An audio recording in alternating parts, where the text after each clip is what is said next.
Հայաստանի պաշտպանության նախարար Սուրեն Բաբիկյան շրջանառվող լուրերը ապատեղեկություն անվանեց, թե իբր անցյալ դարվան ամռան Ադրբեջան ցիրկային հրաչխաղացում եւ բարելավումներ ունեցած է Գեղարքունիք մարզի եւ Չերմուգի ուղղությամբ։ Սուրեն Բաբիկյան թեմային անդրադարձավ ազգային ժողովի մեջ հարցպատասխանի շրջանակները ներս անդրադառնալով միասնության թե վերքաղաքական նախաձեռնության ղեկավար Արման Տատոյանի հայտարարության, թե անցյալ դարվան հուլիս-օգոստոս ամիսներուն ադրբեջանական զինուժը ցիրկային հրաչխաղացում ունեցած է Գեղարքունիք մարզի եւ Չերմուգի ուղղությամբ։ Նման բան չկա, ըստ Բաբիկյան, համոզմունք հայտնելով, որ նման հայտարարությունները նպատակ ունին խաթարել Հայաստանի Հանրապետության խաղաղության հասնելու ճանապարհը։ Այսօր առավոտյան Դուբայեն օդանավ մժամանեց Երևան, ըստ Զվարթնոց օդագայանին, սա Իրանի դեմ Ամերիկա-Իսրայել ռազմական գործողություններու մեկնարկեն, Արաբական Միացյալ Էմիրություններու օդային տարածքի փակվելեն հետո Դուբայեն Երևան ժամանող առաջին թռիչքն է։ Այս օրերուն շարք թռիչքներ չեղարկված են։ Տեղեկացնենք, որ վերջին օրերուն Մասկատեն 2 օդանավ ժամանեց Երևան։ Արտաքին գործոստ նախարար Արարատ Միրզոյան խորհրդարանեն ներս տեղեկացուց, որ պետությունը ապահոված է, որ մարտիկ ցամաքային ջամփով հասնին Մասկատի օդագայան եւ այնտեղ են վերադառնան հայրենիք։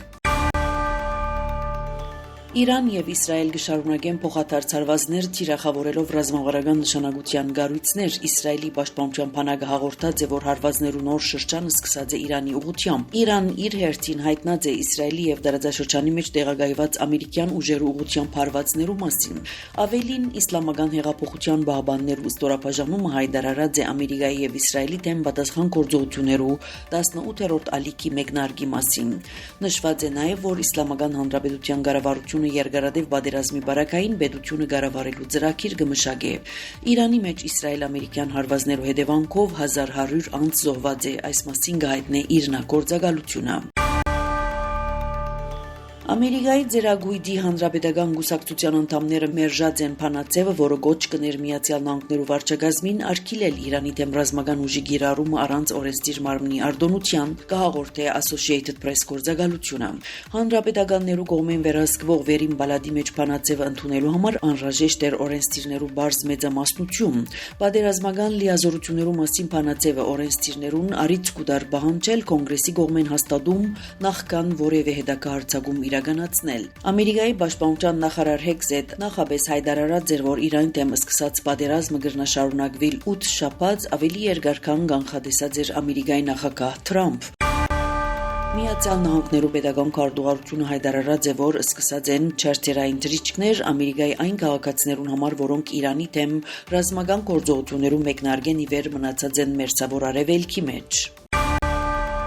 Իրան հայտարարած է, որ հրթիռային հարվածներ հասցուցած է Իրաքյան Քուրդիստանի մեջ գտնվող քրդական ուժերու թիրքերուն, կհայտնի France Press հղում ունելով իրանյան պետական իրնագործակալությամբ։ Իրանի զինվորականներու հայտարարության համաձայն 3 հրթիռային հարված հասցված է Իրաքյան Քուրդիստանի մեջ գտնվող հեղափոխության դեմ հանդես եկող քրդական խմբավորումներու շտաբ բնակարաններուն։ Քերոլայն Լևիտ հայտնած է, որ Ամերիկան ներկայիս չի նախադեսեր Իրանի մեջ ցամաքային զորքեր տեղակայել, սակայն այդ հնարավորությունը ամբողջովին չի բացառվիր։ Մամլոք արտուղարը նաև հայտնած է, որ մերձավոր արևելքեն իրականացվող դարհանման գործողություններու շրջանակներու մեջ արդեն ավելի քան 17500 ամերիկացի վերադարձած է Միացյալ Նահանգներ։ Անգոչ հրած է տարածաշրջանի մեջ գտնվող Ամերիկայի քաղաքացիներուն արձանագրվել պետական քարտուղարության հայրենիք վերադառնալու համար։ Լևիտ ավելցուցած է, որ Ամերիկան պիտի շարունակի գործողությունները, որոնք ուղղված են տարածաշրջանի մեջ անվտանգության ապահովության եւ Իրանի ռազմական կարողություններու սահմանափակման։ Իրանի նախագահը Թիմաձե հարևան եւ բարեկամ երկիրներու ղեկավարներուն Իրանի Իսլամական Հանրապետության նախագահ Մասուդ Պեզեշքյան X-ի հարթակին քրարում մկդարած է։ Բարեկամ եւ հարևան պետություններու ղեկավարներ, մենք կհարկենք ձեր ինքնիշխանությունը եւ կգարձենք, որ տարածաշրջանի անվտանգությունն ու գայունությունը պետք է ապահովվին պետություններու համատեղ ջանքերով, գրած է Իրանի նախագահը։ Իսրայելի բանակը բնթած է, որ Իրան թեր հրթիռային սկալի զինանոց ունի նույնիսկ այն բանեն հետո, երբ Իսրայելի բանակը հրթիռներու արձակման իրանական տասնյակ կայաններ ոչնչացուց։ Ջեբազրույցի ժամանակ ըսած է Իսրայելի բանակի խոսնակ Էֆի Դեֆրին. «Մենք պիտի շարունակենք հարվածել հրթիռներու արձակման կայանները եւ բացեցնել անոնց կարողությունները, բայց վարչակազմը թեր սկալի կարողություններ ունի, եւ ես կփապակեի հիշեցնել ձեզ, որ մեր պաշտպանությունը անխոցելի չէ», ըսած է Դեֆրին։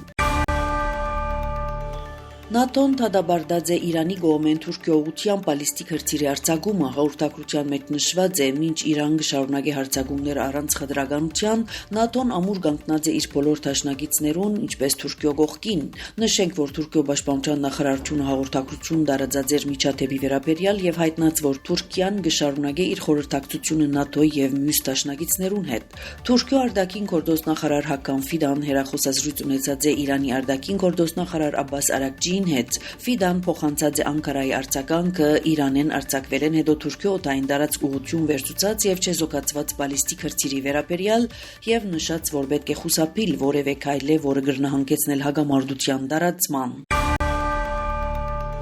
Սպիտակ տունը հայտարարած է, թե Իսպանիան համաձայնած է համագործակցելու Ամերիկայի զինված ուժերու հետ Իրանի դեմ գործողություններուն։ Սպիտակ տան մամլոքարտուղար Կերոլայն Լևիտ նշած է, որ Մադրիդ հստակ լսած է Ամերիկայի նախագահ Դոնալդ Թրամփի ուղերձը, սակայն չէ մանրամասնած, թե ինչ համագործակցության մասին է խոսքը։ Իսպանիո արտաքին գործոստնախարար Խոսե Մանուել Ալբարես կդրականապես հերկած է այս հայտարարությունները, ընդգծելով, որ երկրի դիրքորոշումը չէ փոխված։ Անոր խոսքով Մադրիդ կշարունակի թեմ լալ իր ռազմագանգայաններուն գործման Իրանի թեմ հարվածներու համար եւ մերձավոր արևելքի մեջ պատերազմին չաչակցիր։ Ավելի գանուխ Թրամփ սպառնացած էր խզել Իսպանիոյի հետ արևդրային հարաբերությունները եւ քննադատած Մեծ Բրիտանիո վարչապետ Քեր Ստարմերը Իրանի թեմ գործողություններու համար անգլիական գայանները չդրամատրելուն պատճառով։ Իսպանիո վարչապետ Պեդրո Սանչես հայտարարած է, որ Իսպանիան գմերժե պատերազմը այն անվանելով միջազգային իրավունքի խախտում, ընդգծելով, որ կառավարության դիրքորոշումը կարելի է ամփոփել ոչ պատերազմին արտահայտությամբ։ Մինչ Կանադայի վարչապետ Մարկ Քարնին հայտարարած է, որ չի գժնար ամբողջովին բացառել երկրի հնարավոր ռազմական ներգրավվածությունը մերձավոր արևելքի մեջ պատերազմի սրման բարակային, գայտնե Ֆրանս Պրես գործակալությունը անհնար է դրականապես բացառել մասնակցությունը նշած է ան, ընդգծելով, որ Կանադան գաչակցի իր դաշնակիցներուն։ Ձեզի հետ Անի Զեյթունցյանը։